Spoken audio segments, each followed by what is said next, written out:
बहू की एक चाल ने तो बाजी ही बदल दी। घर घर जाकर ट्यूशन पढ़ाना, ना बाबा ना। बहू तुमने सोचा भी कैसे? शादी के 4 दिन बाद बहू घर घर धक्के खाए। तुम अभी ट्यूशन छोड़ दो। सविता जी अपनी नई ब्याता बहू स्मिता से कहा, मम्मी जी मैंने शादी से पहले बताया था ना, मैं घर पर जाकर पढ़ाती हूँ। वैसे भी एग्ज़ाम सिर पर हैं, इस वक्त ट्यूशन छोड़ना असंभव है। मुझे जाना ही होगा, सभी बच्चों का नुकसान होगा। हाँ बहू, बताया था, शादी से पहले टाइम पास के लिए तुमने ट्यूशन पढ़ाया होगा, पर अब घर की जिम्मेदारी संभालने और नए घर को समझने का टाइम है। तुम्हारी मम्मी ने भी हमें यही कहा था कि हम जैसा चाहेंगे वैसा ही स्मिता करेगी। मम्मी जी, राहुल जानते थे मैं आगे भी ट्यूशन पढ़ाती रहूँगी। सारी ट्यूशन आसपास की हैं। मैं घर की जिम्मेदारी भी संभाल लूँगी, मुझे थोड़ा वक्त दें। अगर ट्यूशन का शौक़ है तो अपनी ननद प्रीति को ही पढ़ा देना। बाहर बाहर ही क्यों जाना है? सब काम चोरी के बहाने होते हैं। स्मिता ने चुप रहना ही सही लगा। ऐसी सोच के आगे वो क्या बोलती, उसने राहुल से ही बात करना सही लगा। राहुल ने कहा, माँ मन की बुरी नहीं है, मैं उन्हें समझाऊंगा। तुम कल से ट्यूशन पढ़ाने चली जाना। माँ को तो इसमें कोई हर्ज भी नहीं था। स्मिता सुबह जल्दी उठकर नाश्ता बनाया, दोपहर की खाने की सब्जी बनाकर खुद तैयार होकर गई। मम्मी जी, मेरी सुबह 2 घंटे की ट्यूशन है, फिर सीधी शाम को है। शाम के खाने की तैयारी मैं दोपहर में कर दूंगी। सास वहाँ से चिल्लाते हुए ससुर जी के पास गई।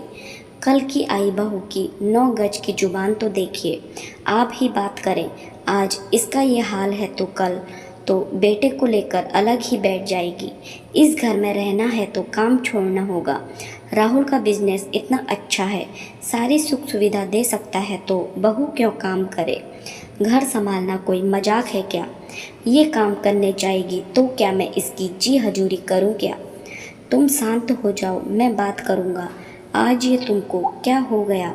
ये किसकी भाषा बोल रही हो? तुमसे न होगा। मैं ही राहुल को बोलती हूँ। बेटा देख, मेरी बात ध्यान से सुन ले। बीच में ही राहुल बोल पड़ा, स्मिता तुम्हें देर हो जाएगी, तुम जाओ। मम्मी, आप स्मिता से काम छोड़ने के लिए क्यों कह रही हैं? आपको मैंने बताया भी था, वो पढ़ी लिखी है, उसका वो काम है जिसे वो पिछले 3 साल से करती आई है। मेरी कौन सुनता है बेटा?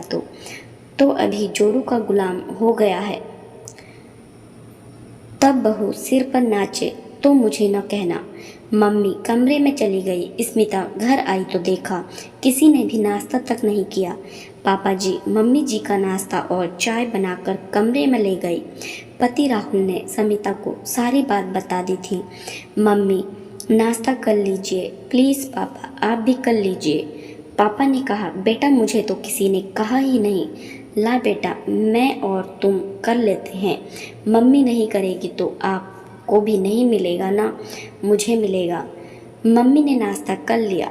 थोड़ी देर बाद ननद आई और इशारे से फ़ोन पर मम्मी की किसी से हो रही बात सुनने के लिए बुला लाई। पापा जी भी आ गए। सब उनकी एक तरफा बात सुनने लगे। मेरी बहू को तो मैं काबू में रख लेती, पर बेटा उसकी तरफ से बोलता है। वो तो ट्यूशन अब पढ़ाएगी। हाँ कह तो तुम ठीक ही रही हो, मेरे को ही नचाएगी। मैंने तो हंगामा किया भी था। क्या करूं, इसके पापा भी नहीं सुनते तो बहू कौन सी सुनेगी।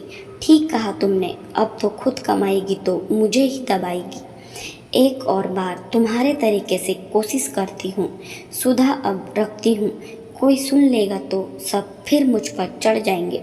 सबको समझ आ गया मम्मी दिल की बुरी नहीं है, पर लोगों के कहे में आ जाती है। पापा ने सबको चुप रहने कहा और इंतज़ार करने को कहा। दूसरे दिन मम्मी उठते ही बोली, बहू आज ट्यूशन मत जाना, मेरी तबीयत ठीक नहीं है और कुछ सहेलियाँ तुमसे मिलने आएंगी, उनके लिए खाना बनाना होगा। पापा जी बोले, बहू तुम तो 2 घंटे में आ ही जाओगी, आते वक्त बाहर का खाना ऑर्डर कर देना। पैसे क्या पेड़ पर लगते हैं क्या? बाहर से मंगाने में ज़्यादा पैसा लगेगा। इतने दिन तो हमने कभी न मंगाया। भाग्यवान तुमने इससे पहले सहेलियों को सुविधा देखकर ही बुलाया था ना। छुट्टी के दिन बुलाना चाहिए था। मैं कैंसल कर देती हूँ, बाहर से नहीं मंगाना है। बहू बनाती तो और बात थी। संडे के दिन बहू ने प्रीति और पापा जी से कह कर सभी मम्मी की सहेलियों को बुलावा भेजा। सुधा आंटी को भी बुलावा भेजा। सबको कह दिया मम्मी को न बताएं, पापा उनको सरप्राइज़ देना चाहते हैं। पापा मम्मी को लेकर फिल्म दिखाने ले गए। मम्मी ने सारे प्रिय पकवानों की लिस्ट भाभी को दे दी थी। स्मिता जल्दी जल्दी सारे पकवान बनाकर खुद तैयार हो गई। सभी सहेलियां आ चुकी थी। सब मम्मी के लिए पूछ रही थी। मम्मी ने अचानक सबको घर में देख सभी से पूछा, क्या बात है, तुम सब अचानक कैसे आ गई? प्रीति ने बोला, मम्मी सबको भाभी ने बुलाया है। भाभी अपनी मम्मी से सबको मिलाएगी। मम्मी कहाँ है इसकी मम्मी? आंटी ये है मेरी नई मम्मी। अब तक ये राहुल और प्रीति की मम्मी थी, अब ये मेरी भी मम्मी है। आप सब मिल ले, फिर मम्मी आप सबको अपनी पसंद का भोजन कराएगी। स्मिता मम्मी को रसोई में ले गई। मम्मी अब आप मेरा परिचय दे दीजिए और अब सबको अपनी पसंद का खाना खिलाए। मम्मी सबको खाना परोसकर खुद खाने बैठी तो उनकी आंखों से आंसू छलक पड़े। सुधा ने पूछा, क्या हुआ? कुछ नहीं हुआ, ये खुशी के आंसू हैं। मुझे बेटी मिली है जिसे मेरी पसंद का कितना ख्याल है।